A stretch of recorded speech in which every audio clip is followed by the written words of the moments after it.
So, as we approach the 1 week mark since the pivotal ceasefire was signed, will Hamas stop murdering Palestinians? And when will all the rest of the hostages' remains come home? Joining us now is John Spencer, Urban Warfare Institute Executive Director and co-founder. John, great to have you back on the show. Why is it taking, Hamas said we can't find any more bodies because we need special equipment, presumably to dig beneath the rubble. And yet, it feels like, this was supposed to have happened within 72 hours of the ceasefire, and we are a week into the ceasefire, and there are still many bodies that have not been returned. Hi, Elizabeth. It's great to be with you again. Yeah, there's no surprise to Hamas, to be honest, although I'm surprised that we got to where we were. There's a lot of people that are apprehensive that even Hamas would release the living hostages. And every day as the pressure has built, they seem to find hostages. Now, there could be, but there were estimates before even the ceasefire was signed or the 20-point plan of how many were really known versus the locations hard to get to. And there have been countries who volunteered to send search and rescue people that are expert in that to go get them. I don't know about the question of will they find them all rapidly. The pressure is definitely on them while they make their plans, as we have seen with these killings across the Gaza Strip. To be honest, and I've seen more videos, awfulness of it. But there is so much work being done simultaneously. Of course, at the very highest of that is returning these bodies home so their families can grieve. Israel can get past this awful chapter of the hostage holding that Hamas has been doing. Yeah, talk a little bit more about these killings that Hamas is conducting. I mean, it is unbelievable when you see these videos. We have interviewed this week people who have friends or family inside Gaza who are saying that Hamas is going through people's social media feeds, looking for anybody who might have said something in the last couple of years on Facebook that might be seen as pro-Israel or not anti-Israel enough. And those people are being dragged out of their homes and questioned. And then you have scenes like the one we're playing here where there's a mass execution. And that's center of Gaza City, and they want it taped and they want it air. There is no end to this evil terror group, and they say that they're targeting collaborators, like you said, anybody who they think for any reason was collaborating or not on their side.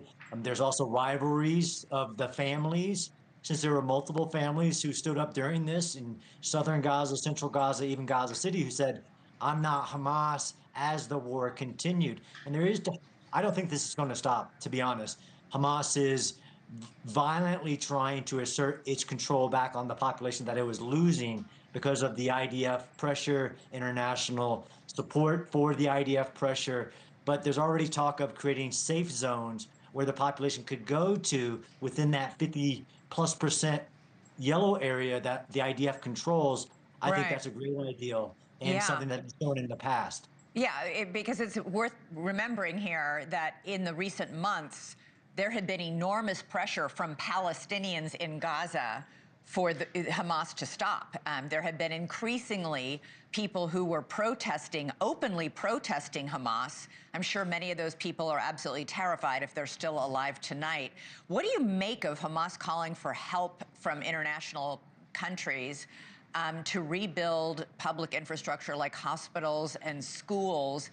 These are places, hospitals and schools, that Hamas built their tunnel network underneath. I mean, yes, Gaza needs hospitals and schools and homes and food, but you look at everything that Hamas does and says with suspicion, because what's in it for them and what's in it for preserving this tunnel network that you know so much about?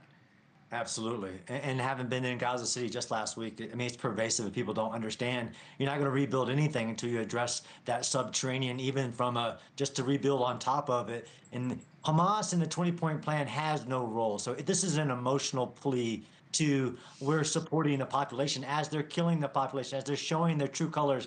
Then they'll do this side of the coin plea on the emotional aspect of it. There is all kinds of work to rebuild in Gaza that is being set by other actors that aren't Hamas. Hamas will have no role in the governance, infrastructure, education, anything in the Gaza Strip again. And they're doing this to try to get that foot in the door, make it say, so they say they're the only ones that can secure a force to rebuild anywhere. We just want to start the rebuilding.